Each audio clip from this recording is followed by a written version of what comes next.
By the third song of the harvest dance, every unmarried man in the square had found a reason to be holding something with both hands. Some clutched cups that had been empty for several minutes. One fellow carried the same wooden chair from one side of the square to the other, then back again, as though the survival of the festival depended upon its location. Two others became deeply interested in a lantern wick that had already been lit. No one looked directly at the woman standing beside the dance floor. That required effort. Vesha was taller than most of the men avoiding her, broader through the shoulders than the carved posts supporting the musician's platform, and the deep green of her skin looked almost black whenever the lantern swung away. She had braided her hair high for the evening, fastening the heavy black strands with small copper rings. A narrow tusk rose on either side of her lower lip. One was wrapped near the base with an iron band. The band was the reason half the square feared her.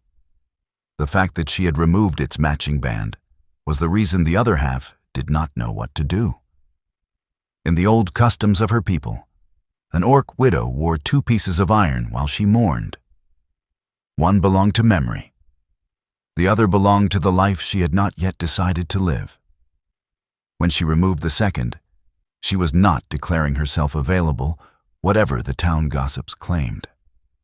She was simply admitting that tomorrow might exist. Vesha had removed it that morning. She had also put on a dark wine-colored dress instead of her usual work leathers. The fabric crossed over one strong shoulder and left the other bare, where a pale scar curved above her collarbone. A wide belt of hammered copper rested at her waist. She had come to the festival with a basket of black autumn pears on one arm and no expectation of dancing. Or so she had told herself. Daniel saw the lie from behind the beer counter. He had been watching people lie to themselves all evening. The miller claimed he needed a 4th cup because the first 3 had been too small. The mayor claimed the watered barrel had been prepared for children. The mayor's wife claimed not to have noticed him drinking from it. Daniel sold beer to all of them and kept his opinions beneath his tongue, where a brewer's opinions generally made less trouble. But he could not stop watching Vesha. She stood with her chin level and her large green hands relaxed around the basket handle. Nothing in her posture asked for pity. Nothing asked for attention. Only the smallest movements betrayed her. The way her thumb rubbed the empty place where the second iron band had rested. The way her amber eyes followed each pair joining the dance. The way she shifted her weight whenever someone started toward her and then turned aside. Daniel knew why they turned. The town had created a dozen explanations for her husband's death. Some said orcs carried misfortune into human houses.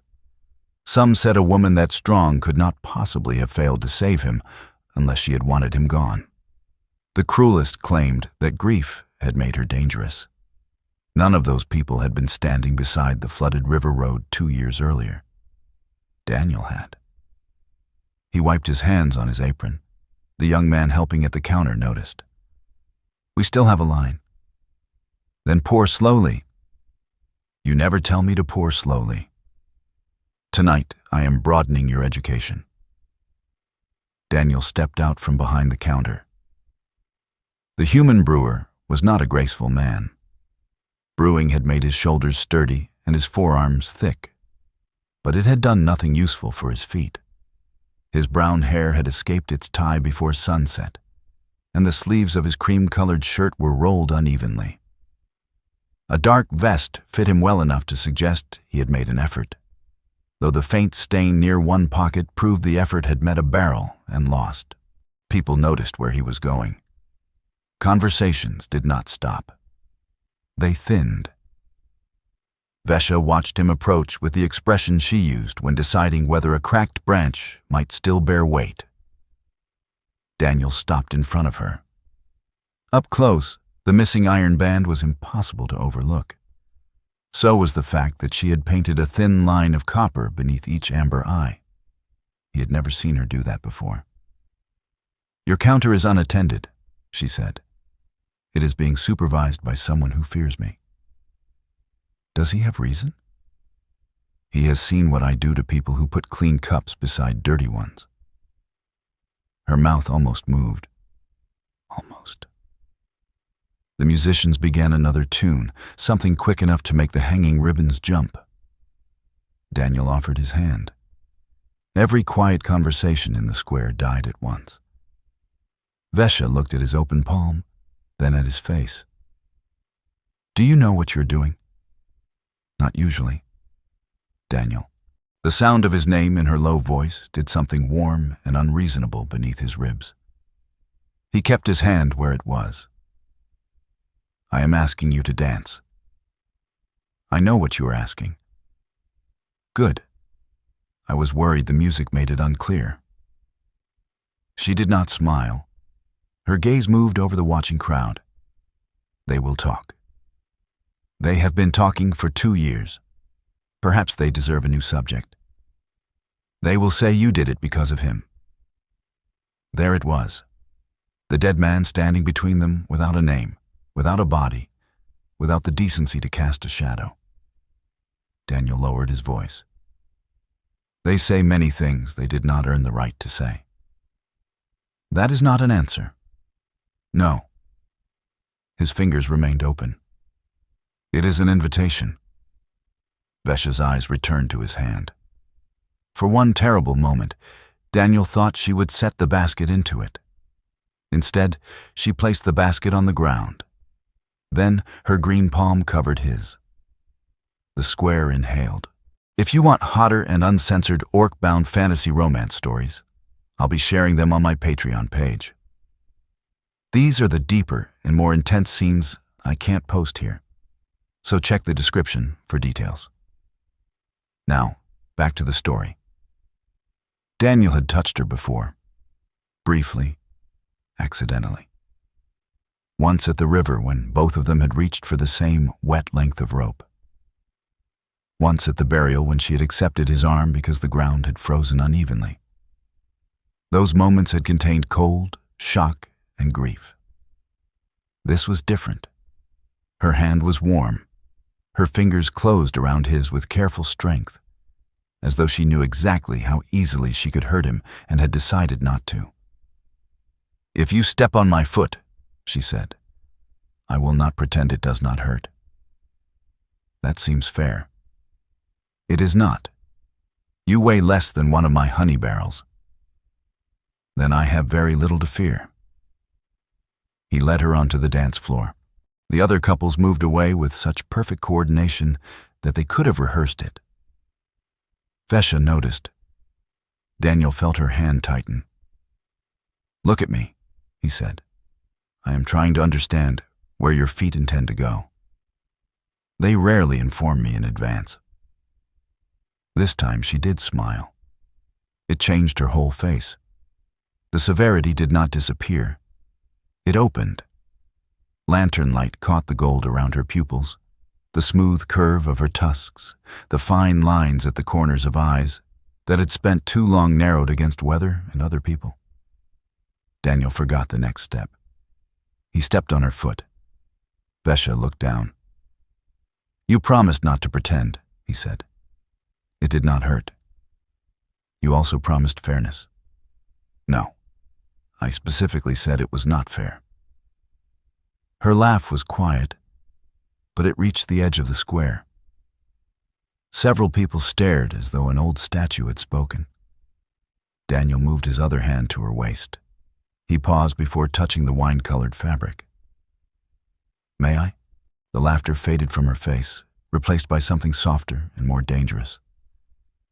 You are already holding my hand. That was the part you gave me. Her gaze remained on his. Yes. His palm settled against her waist. Vesha was warm through the fabric. Solid. Alive. She placed her free hand on his shoulder, and the difference in their height forced Daniel to stand closer than the dance usually required. He could smell autumn smoke in her hair and the faint sweetness of crushed pears on her skin. They began again. This time he found the rhythm. The musicians played through one verse, then another. No one joined the space around them. Daniel stopped noticing. Vesha danced differently from the human women he knew. She did not float backward or wait to be directed. She met each movement with one of her own. When he turned, she turned him farther. When he drew her close, she chose how close. They were not leader and follower. They were a question and an answer trading places. At the final note, Daniel expected her to release him. She did not. Her thumb rested against the back of his neck. His hand remained at her waist. Applause began somewhere beyond them, uncertain at first, then rescued by people who were grateful for any excuse to make noise. Vesha leaned near his ear. "You should return to your beer." "Is that concern for my business?" "It is concern for the people drinking whatever your frightened assistant is pouring." Daniel glanced toward the counter. Foam had begun running over the edge. A reasonable concern. She stepped away. Cold air entered the place her body had occupied. Vesha picked up her basket. Daniel saw the pears clearly for the first time. They were small, nearly purple, their skins marked by a silver bloom. Several were bruised where early frost had touched them. "You brought those to sell?" he asked. "I brought them because carrying an empty basket would have looked foolish. That is a lot of fruit for decoration. The merchants would not take them." "Why?" "They said the frost turned the sugar bitter." Daniel lifted one pear. Vesha's brow rose, but she allowed it. He rubbed the skin on his sleeve and bit into it. The flesh was dark gold. Sweetness came first, followed by smoke, then a sharp flavor that tightened his jaw and made his mouth water. "They are wrong," he said. "You are making a painful face." "I make that face when thinking." "You should think less in public." He took another bite. "These would ferment beautifully." "Everything looks like beer to you." "Not everything." His eyes moved to hers before caution could stop them. "Some things are already more interesting." Vesha became very still. Daniel swallowed the pear too quickly and nearly choked. She watched him recover. "Graceful. I had a strong beginning. It could not last." He took the basket from her before she could object. It was heavier than expected. He hid the effort required to keep it level. "I will buy them," he said. "You do not know how many I have." "How many?" 32 trees. Daniel looked into the basket, reconsidered the confidence of his statement, and then looked back at her. "I will begin with these." "At the merchant price?" "At the price they would have paid before they discovered cowardice." Her expression cooled. "I do not need charity." "Good. I am terrible at it. I need fruit." "You have never brewed with pears." "You have never danced with a brewer." "One of those mistakes is easier to repeat." "Come to the brewery tomorrow morning and tell me which." Vesha reached for the basket. Daniel held it away. Her eyes narrowed. "That is unwise." "Probably. But the fruit is now part of a business negotiation." "You have not paid."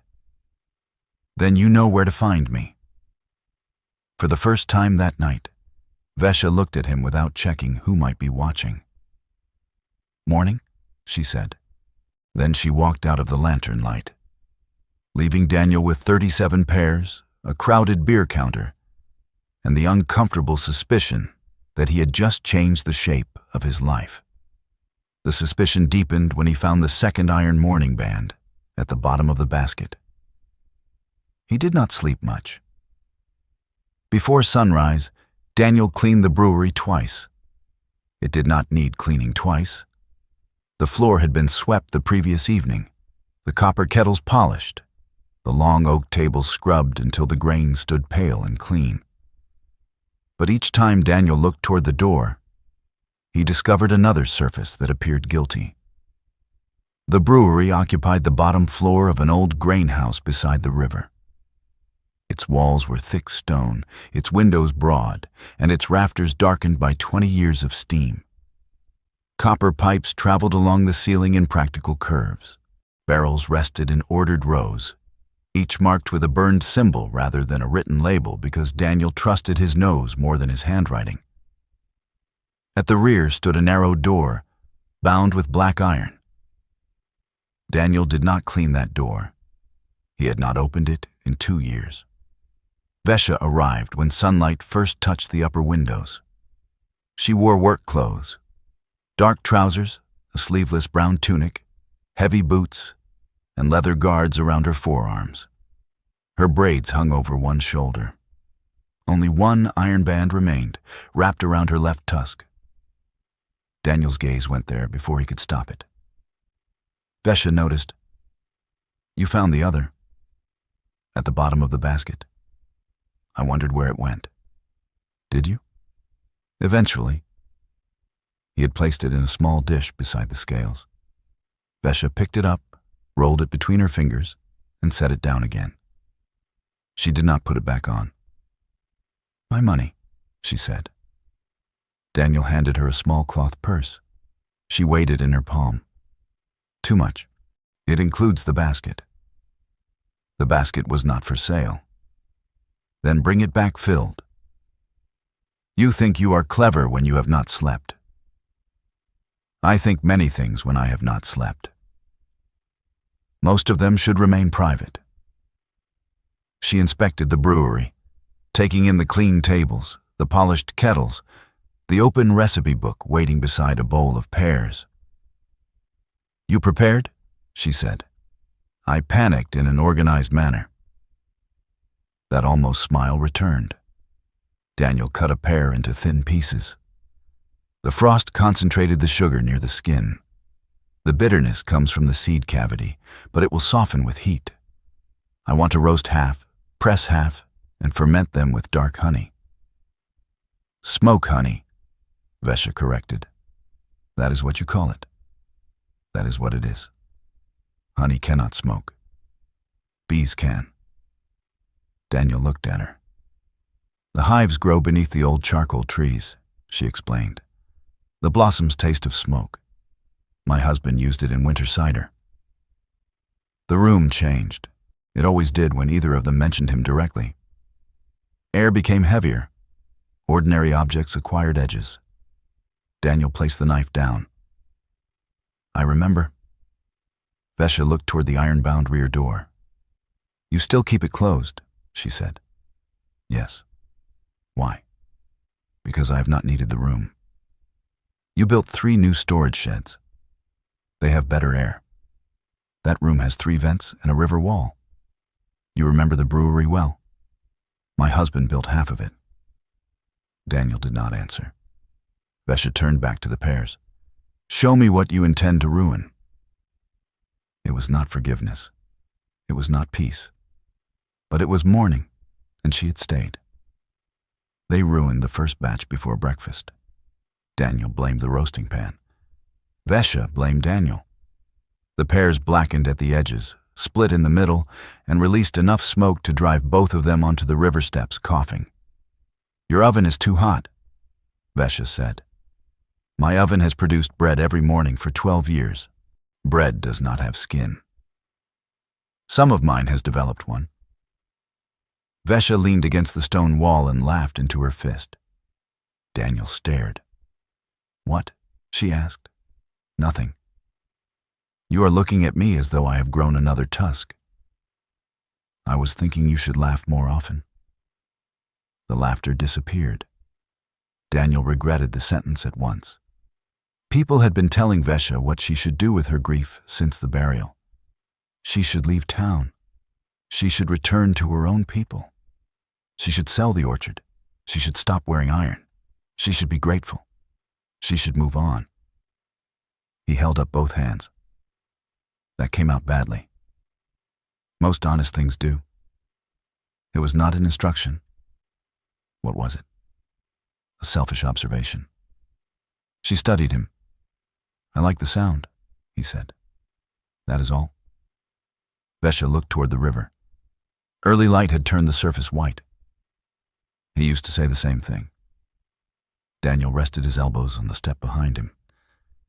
He was right about many things, not ovens. No, he believed every temperature could be corrected by opening a door. It usually could. In January. Then the room was too warm. They smiled at the same memory. For once, it did not injure them. The second batch roasted slowly. Vesha placed a shallow pan of water beneath the fruit and kept the oven door open the width of one finger. The pears softened without burning. Their skins wrinkled, their juice thickened, and the brewery filled with a dark sweetness that drew people to the windows. By midday, half the town had found a reason to pass the brewery windows. News of the dance had traveled faster than sunrise. Those who had attended told those who had not. Those who had not improved the story. In one version, Vesha had lifted Daniel over her head during the final turn. In another, he had declared his intention to marry her before the musicians. By the time the baker came for a jug, Daniel had apparently challenged 3 orc suitors to single combat. "How many did you defeat?" Vesha asked. "All of them." "Without spilling your beer?" "I am told I was magnificent. You stepped on my foot. History is kinder than witnesses." They pressed the raw pears in the afternoon. The old screw press required 2 people. Daniel fed fruit beneath a wooden plate, while Vesha turned the long iron arm. He had seen 4 men struggle with that press during apple season. She moved it alone, the muscles of her shoulders tightening beneath her sleeveless tunic. Daniel tried not to stare. Vesha caught him. "Is something wrong?" "The press is usually louder. Perhaps it has learned respect. I was hoping it might teach me." The corner of her mouth lifted. She pushed the arm another quarter turn. Dark golden juice streamed into the copper basin. Daniel bent to adjust the filter cloth. Vesha reached at the same moment. Their shoulders collided. His cheek brushed the warm skin of her upper arm. Neither moved. The press gave a wooden groan above them. "That is not the press learning respect," Daniel said. "No." Her voice had lowered. "That is the beam telling you to move." He looked up. The crossbar had shifted. Daniel stepped back too quickly, caught his heel on the basin, and would have gone down in pear juice if Vesha had not seized the front of his vest. She lifted him upright with one hand. His palms landed at her waist. Vesha's other arm came around his back. For a suspended moment, he was held against her, his boots barely certain of the floor. Her amber eyes were close enough to reflect the window behind him. "You do this often," she said. "Fall toward you? Make me catch you. I thought you appreciated useful work." Her gaze dropped to his mouth. Daniel felt every place they touched. Her fingers knotted in his vest, her arm at his back, the firm line of her body against his hands. The brewery noise receded until there was only the slow drip of pear juice into copper. He did not lean closer, not because he did not want to, because he wanted her to know she could let go. Vesha did. She lowered him carefully, then stepped away. "The beam," she said. "Yes. Fix it. Immediately." Daniel spent 10 unnecessary minutes tightening a bolt that had needed 3. When the pears had been pressed, they mixed the raw juice with roasted fruit in the largest copper kettle. Daniel added barley for body. Vesha added smoke honey for warmth. They argued about cloves, agreed on bitter orange peel, and compromised over a handful of dark spice Vesha refused to identify. "If I tell you," she said, "you will write it in that book. That is what recipe books are for. My people remember recipes. Human memory is mostly an account of what we wish we had done differently." Her hand paused above the kettle. Daniel heard what he had said too late. Vesha dropped the spice into the steaming liquid. Then, perhaps writing is safer. The brew boiled until evening. As the light faded, the ordinary customers left. The brewery settled into its nighttime sounds. The ticking of cooling pipes, the murmur of fermentation behind wooden walls, the river touching stone beneath the floor. Vesha stood over the kettle, steam shining on her green skin. Several braids had escaped over her shoulder. Daniel had rolled his sleeves above the elbows and opened the top of his shirt against the heat. They had worked 12 hours. Neither mentioned leaving. "It needs a name," he said. "It needs to survive fermentation. Names encourage survival. Your light beer is called light beer. It has survived for years, without dignity." Daniel dipped a clean spoon into the cooled edge and offered it to her. Vesha tasted. Her tongue touched the wood. His attention followed before manners could intervene. She noticed. "Are you waiting for an opinion?" she asked. "With great professionalism." "Your face is red. The kettle is hot. The fire went out an hour ago. The kettle is devoted to its work." Vesha handed him the spoon. Their fingers touched.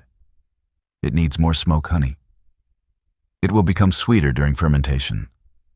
Not sweetness, depth." "How much?" "The remainder of the jar." Daniel looked at the large clay jar.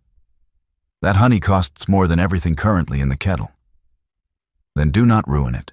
He poured. They watched the dark ribbon disappear into the brew. "You trusted me quickly," she said. "I have seen what happens when I argue with you." "You have seen nothing."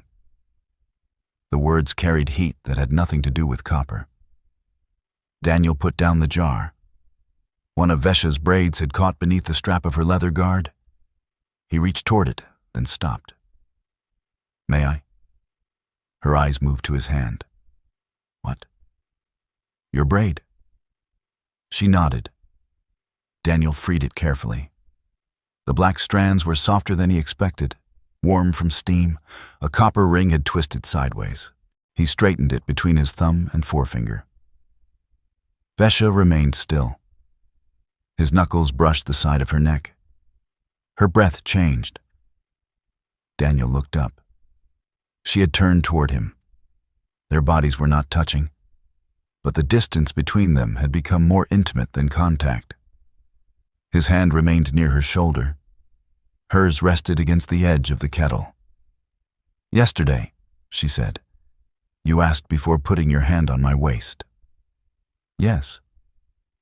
"Today you asked before touching my hair." "Yes." "Do humans require permission for everything?" "The sensible ones require it for important things." Her amber eyes searched his. "And if I asked you to stop asking?" Daniel's pulse struck hard in his throat. "I would ask whether you were certain." Vesha leaned closer. The iron-bound door at the rear of the brewery knocked once. They turned together. Nothing stood on the other side, nothing living at least. The sound came again, a dull wooden blow from within the sealed room. Vesha's expression closed.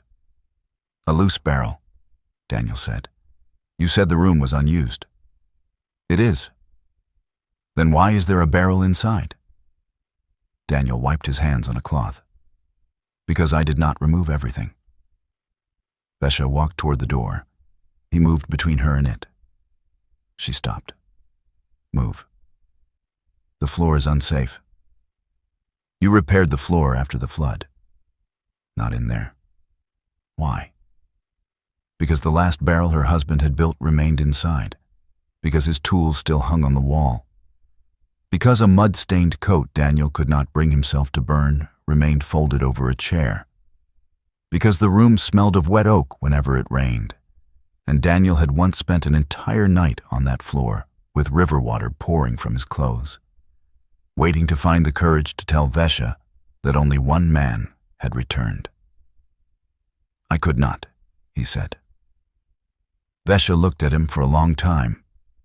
Then she stepped back. "The brew is ready for the cooling vat," she said. They transferred it without speaking. Vesha left before moonrise. The almost kiss remained in the steam after her.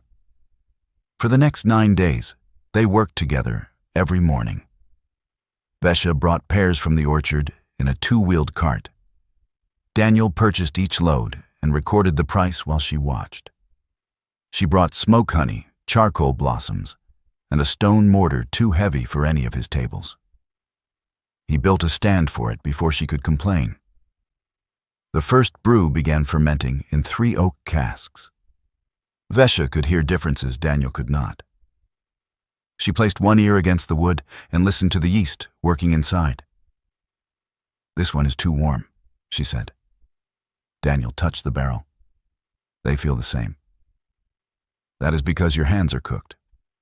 "Brewer's hands." "Cooked hands." He moved the cask to the river wall. By afternoon, the fermentation settled. She was right often enough to become unbearable. Daniel enjoyed it more than he admitted. People began entering the brewery without freezing when they saw her. At first, they addressed every question to Daniel, even when Vesha stood closer. Daniel answered by asking her, "Is the pear brew ready?" "Vesha?" "No." "When will it be ready?" "Vesha." "When it stops tasting impatient." "What does impatient taste like?" "Like someone who asks the same question 3 times. By the end of the week, customers had learned to speak to her directly. She did not become warm with them. She did not need to. She became present. Daniel noticed other changes. Vesha began leaving her outer leather guard beside the kettle, then both guards. She wore copper paint beneath her eyes twice. She laughed without covering her mouth. Once, while passing behind Daniel in a narrow space, she placed both hands at his waist and moved him aside instead of asking. He nearly dropped an entire tray of cups. "You said I should stop asking," she reminded him. "I said no such thing. You considered it. My private thoughts are being mistreated. They are loud." At night, Daniel dreamed of her hands. He dreamed of the dance, except no one else occupied the square. He dreamed of the press, except she did not let him go. He dreamed of steam on green skin and copper rings warm beneath his fingers. In the mornings, he opened the brewery early. On the 10th day, Vesha did not come. Daniel waited until midday before admitting he was waiting. At sunset, a farm boy delivered a cart containing 6 baskets of pears and a message. The orchard's eastern trees had developed frost split. Vesha would not be returning until the damaged fruit was cut away. Daniel looked at the sealed fermentation casks. Then he looked at the iron-bound door. The rear room had the coldest wall in the brewery. If the weather continued warming, the pear brew would need to be moved inside. He could build another shed. He could pack the casks in river ice. He could invent 10 new solutions and use none of the room built for exactly that purpose. The next morning, he opened the door. It resisted at first. Damp had swollen the frame. Daniel leaned his shoulder against the wood until the lower hinge screamed and the door moved inward. The smell reached him before the darkness did. Wet oak, old river mud, iron, dust. 2 years collapsed into one breath. The room remained exactly as he had left it. Cooper's tools hung above the bench. A half-finished barrel stood in the corner, its final hoop waiting on the floor. The mud-stained coat lay over the chair. On the far wall, flood water had left a pale mark at Daniel's chest height. He entered alone. The knocking barrel had rolled against a broken floorboard. Daniel set it upright, then opened the shutters. Morning light exposed dust, not ghosts. He worked until his hands stopped shaking. By evening, the floor was braced. The coat had been folded into a clean chest. The tools remained on the wall. but Daniel wiped each handle. He did not throw anything away. Opening a room was not the same as erasing it. He moved the pear casks inside. Vesha returned the following day. She entered carrying a broken branch under one arm and stopped when she saw the rear door open. Daniel stood inside the cold room checking the cask seals. "You repaired it," she said. "Most of it." Her gaze moved across the tools, the unfinished barrel, the empty chair. "Where is his coat?" "In the chest. Clean, or as clean as it will become." "You had no right to clean it." Daniel went still. I know what you thought." She dropped the branch against the wall. "You thought because you kept this room closed, it belonged to your grief." "I did not say that. You did not need to." Vesha crossed to the chest and lifted the lid. Her husband's coat lay inside, dark wool permanently stained brown near the hem. She touched it once. Daniel waited for anger. Instead, her shoulders lowered. "It no longer smells like the river," she said. "No." "Good." Daniel released a breath. Vesha looked at the unfinished barrel. "He was making that for me." "I know. A rain barrel. He said the orchard well tasted of stone. He complained about that well every time he drank from it. He complained about everything he intended to fix." She picked up the final iron hoop. Daniel reached for a mallet, then stopped. "Do you want help?" Vesha considered the half-made barrel. "Yes." They finished it together. Daniel held the staves aligned while Vesha drove the hoop down. Each strike rang through the room, not like a funeral bell, like work. When the hoop settled, she ran her palm over the oak. "It is ugly," Daniel said. "He was better at roofs." "He was terrible at roofs." "Yes." Her laugh broke halfway through. Vesha turned her face aside. Daniel did not touch her immediately. He stood close enough for her to choose. She chose. Her forehead came down against his shoulder. Daniel wrapped his arms around her waist. Vesha was too tall to hide against him. But she tried, bending until her tusk brushed his collar. Her hands closed around the back of his vest. She did not sob. Her grief came without sound, a hard trembling through a body built to withstand impact. Daniel held her until it passed. When she lifted her head, their faces were close. "I hated you," she said. "I know. For coming back. I know. Some days I still do. I know that too." Her grip tightened. "Stop agreeing. I can try. You should have died with him." Daniel absorbed the words without moving. Vesha's eyes filled with immediate horror. "I did not mean—" "Yes, you did." She released him and stepped back. "For a moment," he said. "At the river. You meant it for a moment. So did I." Vesha stared at him. "He pushed me out of the water," Daniel continued. "The cart had turned. The wheel caught his coat. I reached him once. He cut my hand away from the rope because the current was pulling both of us under." Daniel opened his left palm. A pale rope scar crossed it. "His final words were not noble," he said. "He called me an idiot. Then he told me to breathe." Vesha made a sound between pain and laughter. "I have been trying to decide why he thought I needed the reminder," Daniel said. "You forget when frightened." He said that too. Silence entered the room, but it no longer felt sealed. Vesha took his scarred hand. Her thumb traced the white line. "I'm glad you came back," she said. Daniel looked at her bent head. "Are you? Today?" It was enough. He lifted his free hand to her face. He stopped a breath away. Vesha leaned into his palm. Her skin was warm. Daniel traced the edge of her jaw, then the iron band around her tusk. She watched him with an openness that frightened him more than anger ever had.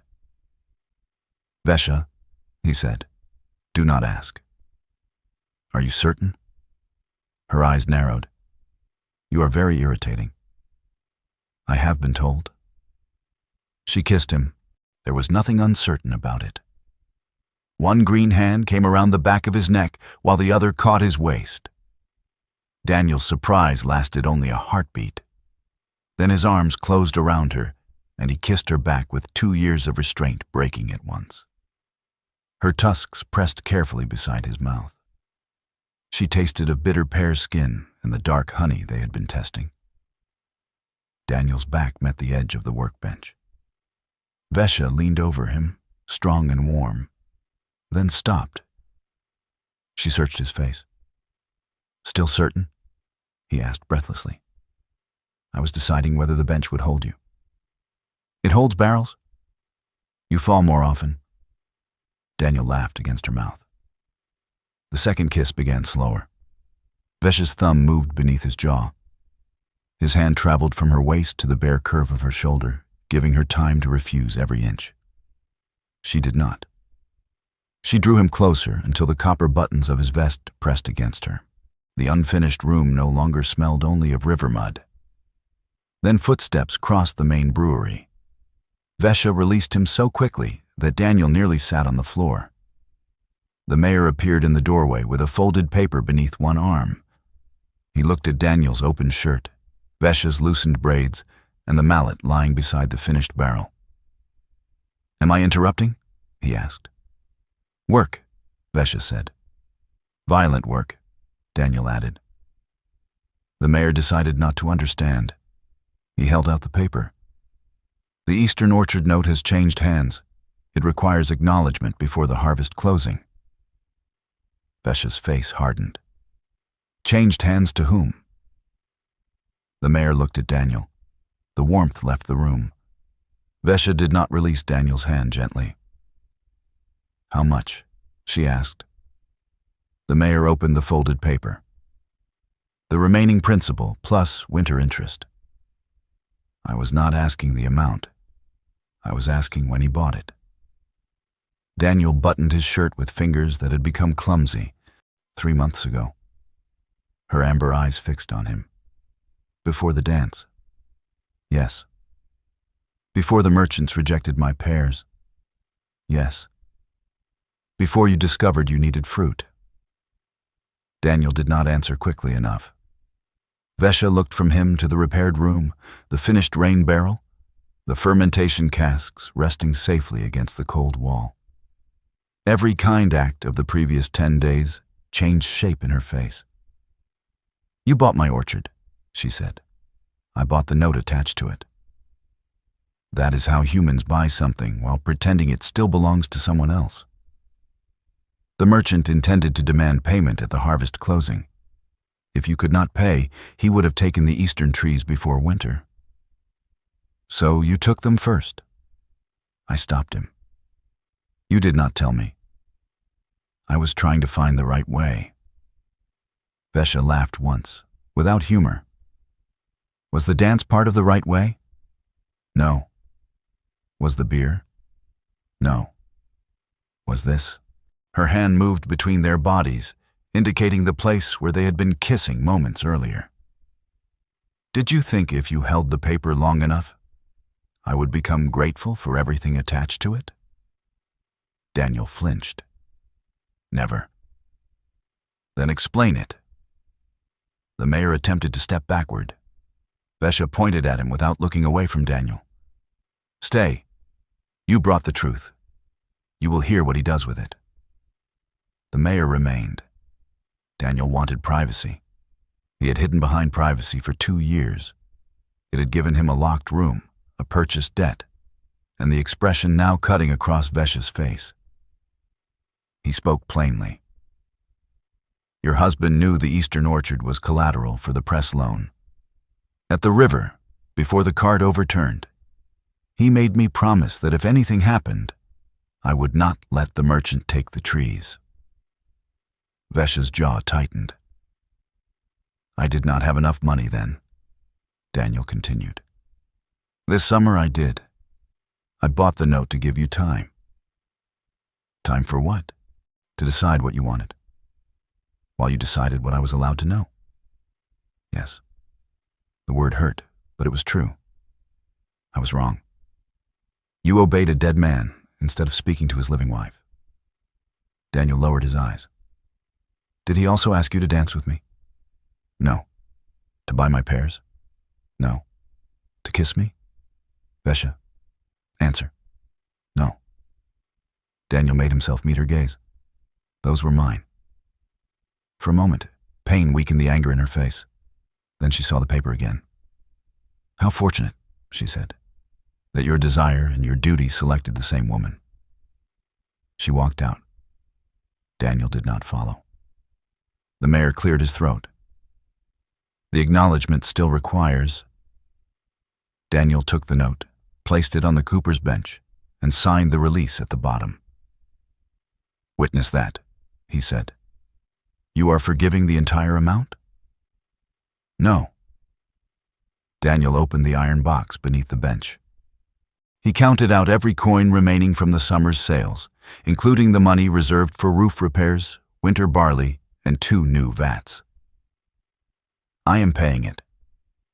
The mayor stared at the coins. There will be almost nothing left. There will be a brewery, if the roof holds. Then let us hope the roof respects romance. The mayor looked toward the doorway through which Vesha had disappeared. Is that what this is? Daniel folded the released note. I will tell you when she tells me. He sent the paper to the orchard before sunset. It returned unopened. Vesha did not come to the brewery the next morning, or the morning after that. Daniel tended the pear casks alone. He followed the instructions she had given him. He listened for the impatient taste, though he still did not know what it sounded like. He added no spice without her. He left her leather guards on their hook beside the kettle. Customers asked where she was. At her orchard, Daniel said. Will she be back? That is her decision. The story of the purchased note traveled through town. Unlike the story of the dance, it did not improve in the retelling. Some called Daniel generous, some called him foolish. Several suggested that a man who paid a widow's debt expected marriage in return. Daniel removed those people from the brewery. He did it politely the first 2 times. On the third, he lifted the man's chair with the man still sitting in it and carried both to the door. Vesha heard about that. Daniel knew because her unopened note returned a second time with a small drawing on the outside. A chair, 2 legs in the air, and an unmistakable question mark. He sent it back with a drawing of a cup being poured over the question mark. The paper did not return again. For 4 days, that was the closest they came to conversation. Then the weather changed. The first hard frost usually arrived after the harvest closing. That year, a north wind crossed the mountains early. By afternoon, ice had formed along the river stones. By evening, the sky had turned the pale green that every farmer feared. Daniel stood in the brewery yard and watched birds flee the eastern hills. Vesha's remaining pears were still on the trees. He closed the brewery. The young assistant protested that the evening crowd had already begun arriving. Give them their money back, Daniel said. All of them? Only the ones who paid. Where are you going? Daniel hitched 2 empty wagons. To purchase fruit. The orchard lay 3 miles beyond town, where the eastern slope caught the first sun and the last frost.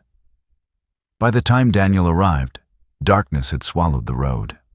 Lanterns moved between the trees. 1 lantern. Vesha was working alone. She had tied blankets beneath the branches to catch falling fruit. Her braids were wrapped at the back of her head, her arms bare despite the cold. She shook 1 tree, gathered the pears, filled a basket, carried it to the shed, and returned without pause.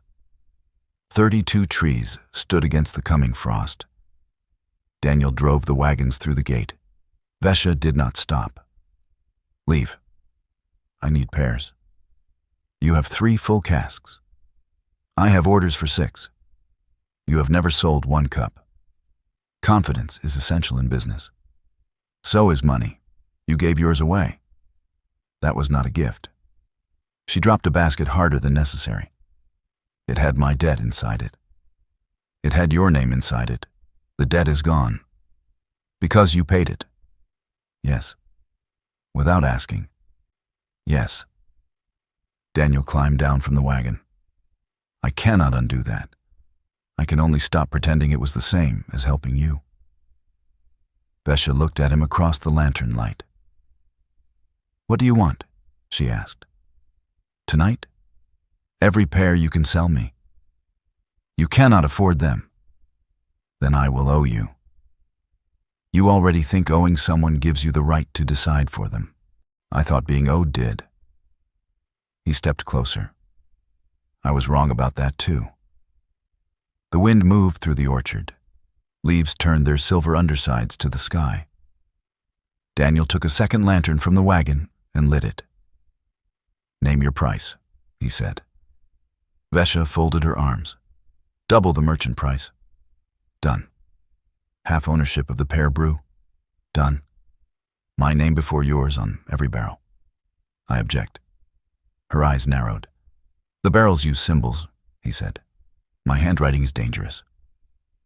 She fought it, but a smile touched one tusk. A green hand before your brewing mark, she amended. Done. And you never make another agreement about my life with a dead man. Daniel's humor disappeared. Done. Not even if the dead man was right. Especially then. Vesha held his gaze for several breaths. Then she threw him a picking basket. They worked. Daniel was slower. He required a ladder. Vesha did not. She reached branches above his head and pulled them down with one hand. They filled the first wagon before the moon rose. At the second tree, Daniel's assistant arrived with 3 brewery customers carrying lanterns. The brewery is closed, the young man announced. They became bored. More lanterns appeared on the road behind them. The baker came with 2 sons. The miller brought sacks to hold bruised fruit. The woman who sold ribbons arrived wearing her festival shoes and immediately ruined them in the mud. Even the man Daniel had carried outside brought a cart, though he stayed far from any chair. Vesha stared as the orchard filled with people. Did you ask them? She said. No. The assistant overheard. He told everyone there would be no pear beer if the frost took the crop. Daniel shrugged. People reveal their better nature when properly threatened. For the first time since he had known her, Vesha did not know what expression to wear. No one spoke about curses. No one mentioned the dance or the debt. They asked where to begin. Vesha took command. She organized ladders, blankets, wagons, and baskets with the authority of someone who had spent years managing weather alone. The townspeople obeyed because frost left no room for pride. By midnight, 20 trees were bare. By 2, the grass shone white.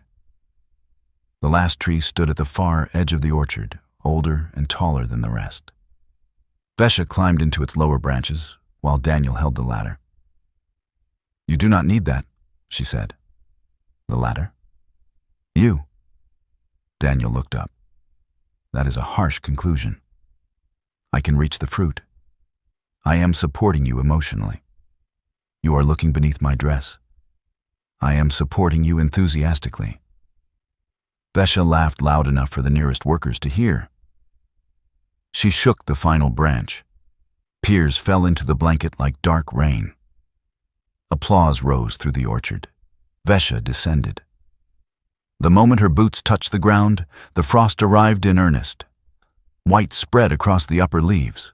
Breath clouded between them. The townspeople carried the last fruit toward the wagons. Daniel and Vesha remained beneath the empty tree. "You gave them beer," she said. "Not yet." "You will." "Probably." "Then this is still a purchase.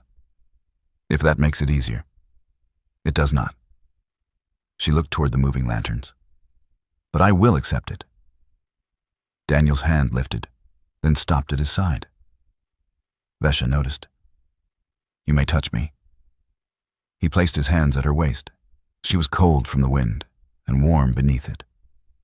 Her green arms settled around his shoulders. Daniel waited, close enough to kiss, unwilling to assume the argument had ended simply because the night had become beautiful. Vesha understood. "My last dance with him was in this orchard," she said. Daniel did not move.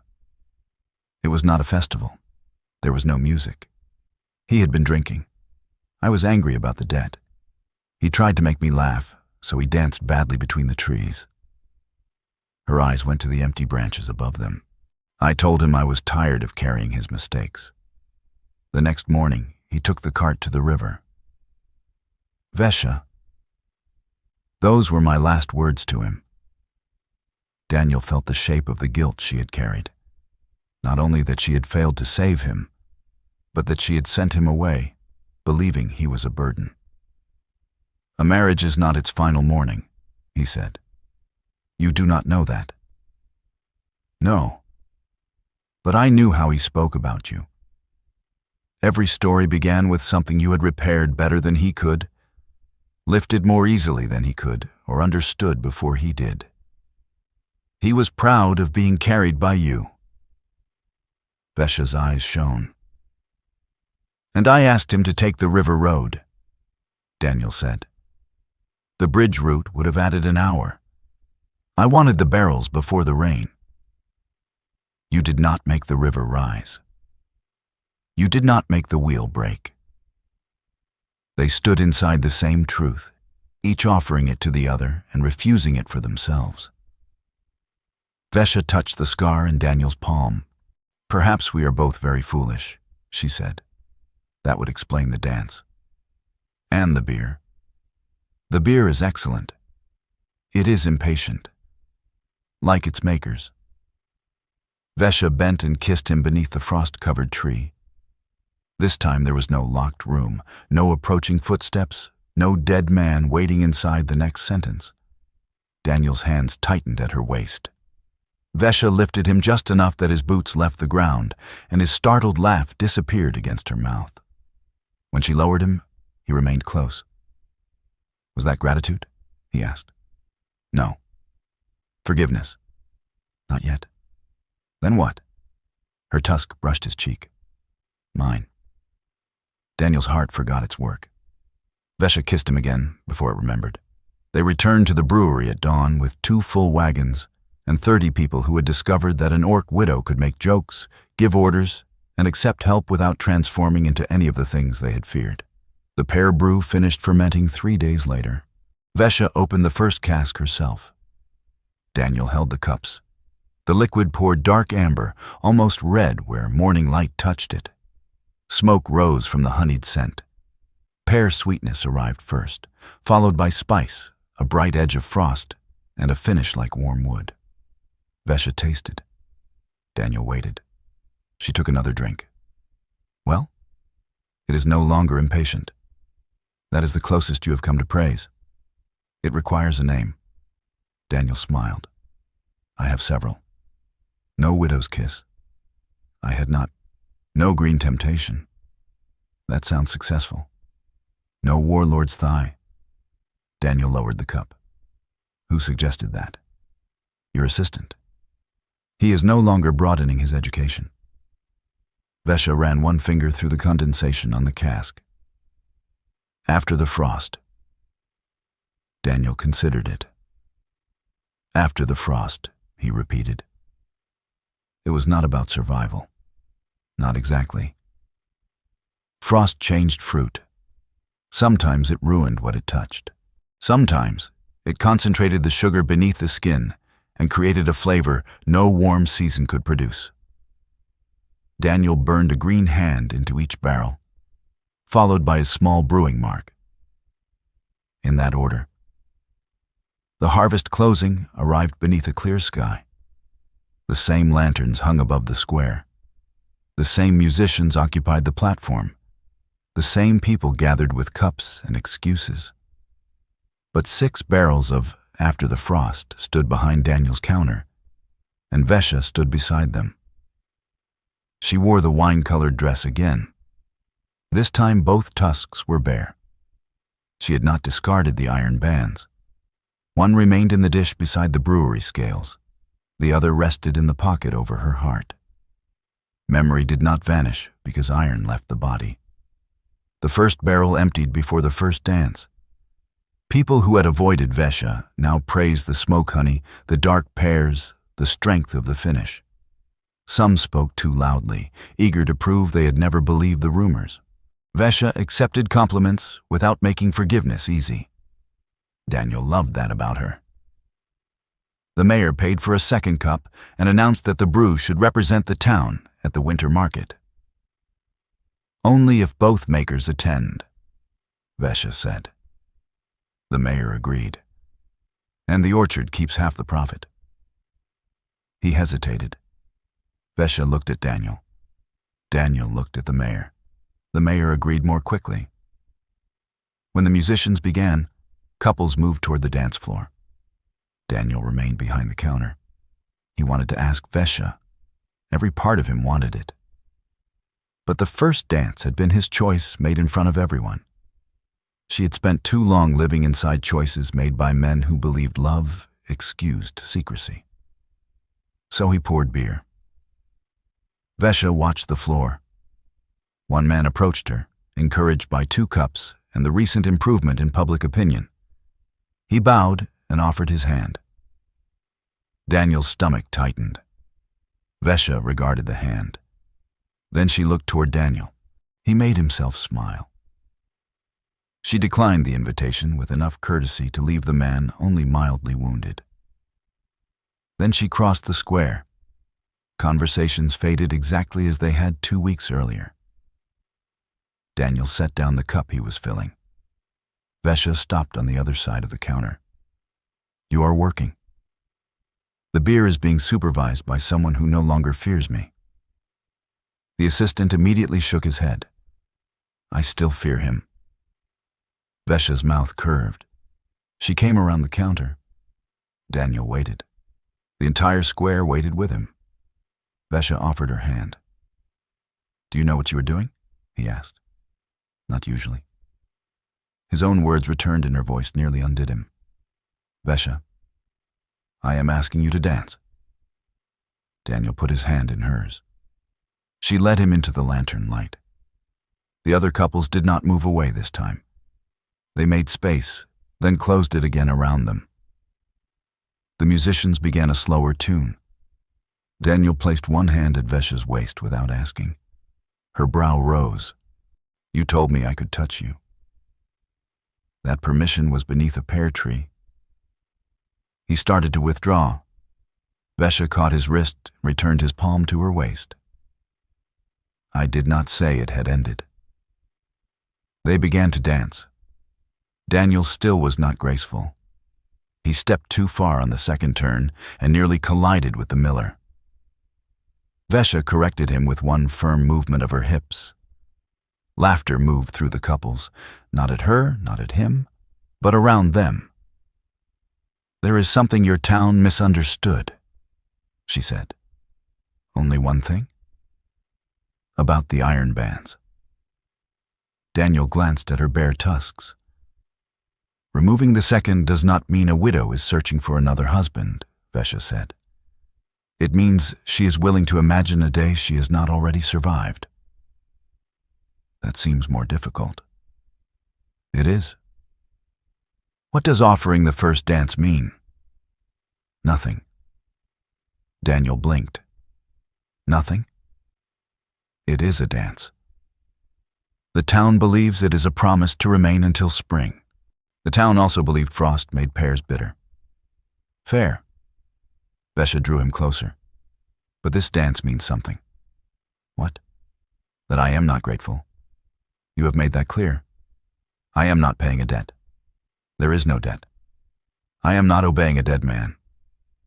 Daniel's chest tightened. Good. Her amber eyes held his. I am choosing a living one. Daniel missed another step. Vesha caught him before he fell.